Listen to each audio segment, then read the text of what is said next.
everyone, welcome. You're watching Business Today Television. I'm Sakshi Batra and this is the earnings special edition, and our focus is on Brigade Enterprises Q4 earnings. Now remember, the company's shares also hit a 52-week high yesterday, right after the company had reported solid set of numbers, a threefold jump in its consolidated net profit to over 210 odd crore rupees. The profits had stood at about 70 odd crore rupees in the year ago period. Meanwhile, the income also has seen a sharp surge to 1762 odd crore rupees in the fourth quarter versus an 872 odd crore rupees in the corresponding period of the previous year as well. Joining in to help us understand what really went in as a contributing factor for the Q4 results as well as FY24 results, and what's the outlook going forward from here. I'm now joined by the top management of the company. Ms. Nirupa Shankar joins in. She's the Joint Managing Director of Brigade Enterprises. Warm welcome to you, ma'am. Thank you so much for taking the time out for this discussion as well on Business Today. And solid set of numbers, so congratulations at the outset for that too. Do tell us what contributed for your performance this time around. Has it met your own expectations, and what does the outlook now look like, sir?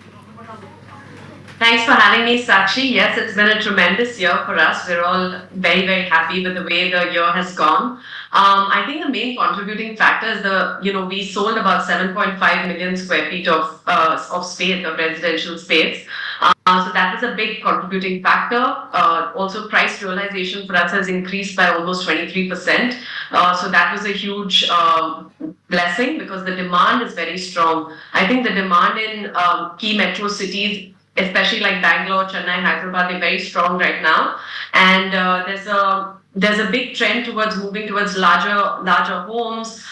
Customers want better specs, better locations, and better experiences and amenities overall. So the push to premiumization is definitely there. Out of our total revenues for the year, the residential business contributed about 70% of the overall top line. And all our other verticals as well, whether it was the office vertical, retail, or hospitality, all did extremely well. And I think, the market is very good, and we expect to have as good a year next year as well. So we're expecting some good times ahead.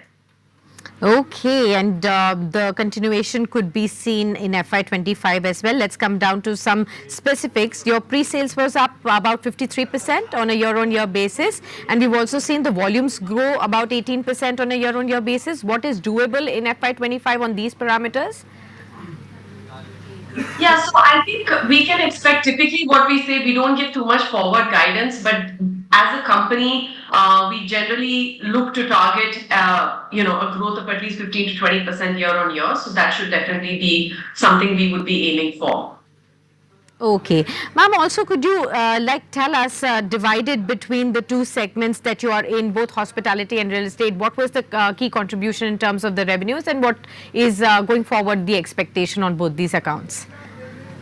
Yeah, so our residential business contributed about 70% of the top line. We also have an office vertical, which includes your lease rentals, some facility management, and our retail rentals. So that was almost 900 odd crores for the year. And hospitality is a separate vertical which contributed almost 440 crores as a vertical. So, overall, I think all markets are doing well. Office leasing, I think office market was something that was a big question mark, post-COVID.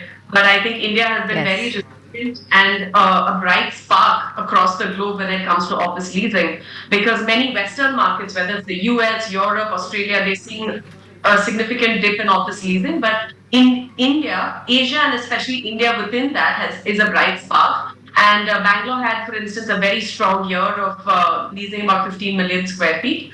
Brigade leased about 1 million square feet out of that. And the good part is, bulk of our portfolio, 80% of the portfolio was in the SEZ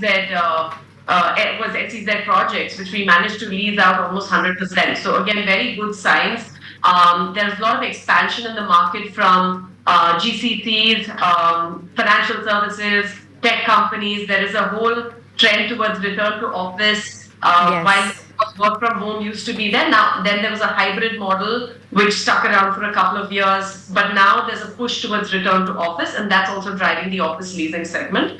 Hospitality, as anybody trying to book a room in any of the good hotels in the major key cities knows it's very tough and it's pretty expensive now, and that's primarily driven by domestic business. So not too much international travel is back, but domestic business is driving a lot of it. A lot of weddings, a lot of conferences, a lot of exhibitions, and general domestic travel.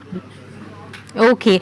Do talk to us about the realization factor also, ma'am, since you did talk about the price uptick aiding. What could be the margins outlook and the realizations when it comes to FY25 now? What are you penciling in?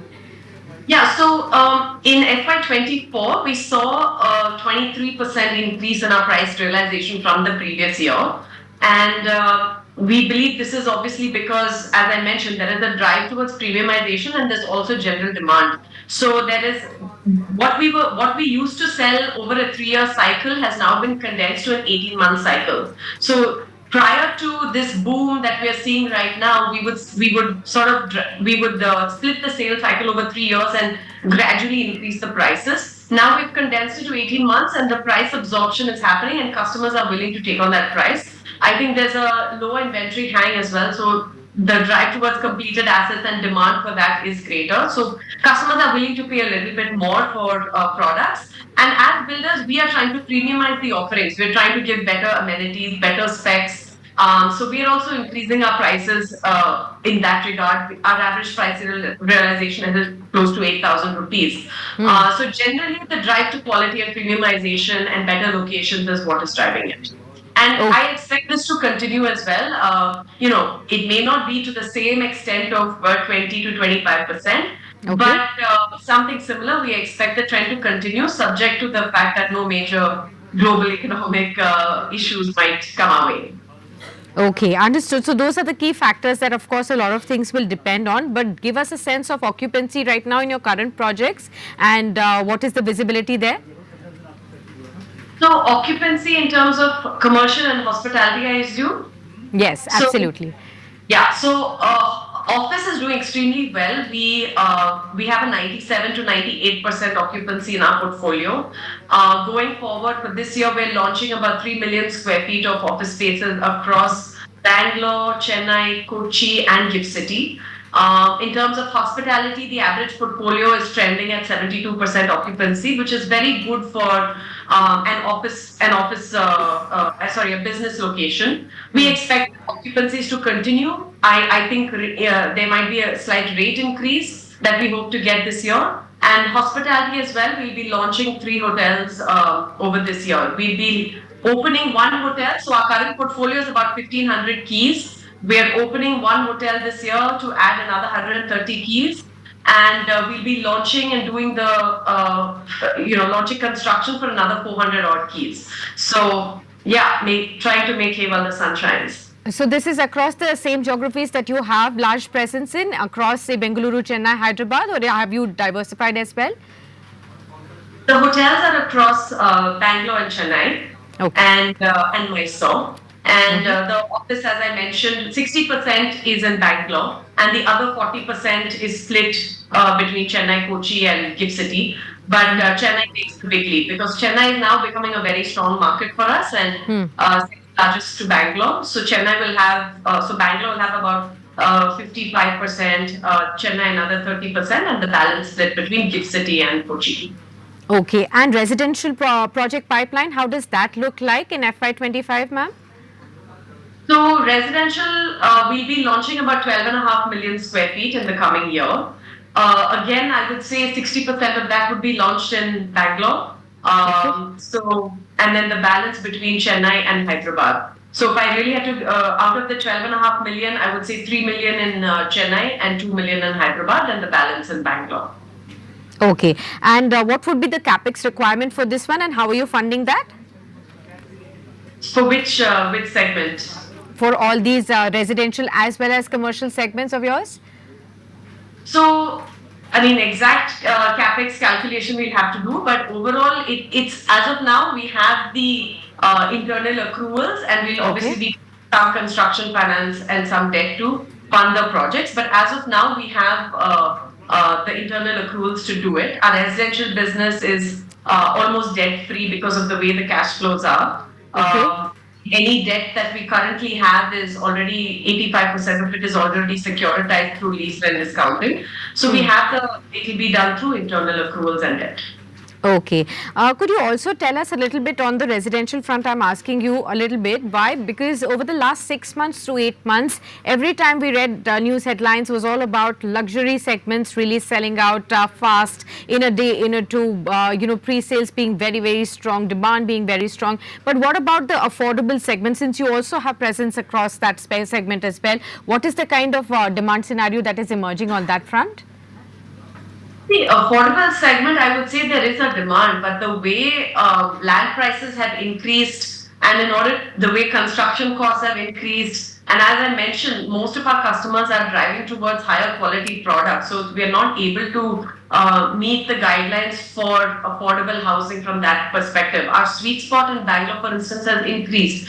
Prior to COVID, it used to be, between 65 to 85, 90 lakhs, but now it's moved to 1.2 crores to almost 2 crores. So our products overall and our product mix has actually premiumized. And we don't have too much in the affordable housing segment. Right now, it's all mid-market to more premium housing, I would say. Okay. Just like a forward-looking industry-wide perspective on the pricing trends, how do you see that shaping up? We've already seen surge come in. Is that going to be, some stagnancy coming in at these levels? Do you see still further prices to rise from the current levels as well? I think all things staying equal currently, and with the stable, if we do get a stable government, no macroeconomic shocks, I do believe that prices will increase. As mentioned, it may not be, we don't know to what extent, maybe may not be up to 23%, but I think 15-20% is possible. Okay. And do you think there is some kind of fence sitting that is happening on the residential segment and the affordable segment, keeping in mind that we are also looking at a reversal of the rate hike cycle now to take place at least in the latter half of FY25? I think the demand is strong enough to handle it at the moment. So I think the positive trend will continue. Okay, wonderful. Well, thank you so much for speaking to us, ma'am, and sharing all these wonderful insights. All the very best to you for the upcoming quarters as well, and hoping for more interactions going forward. Thank you. Thank you for having me, Sakshi.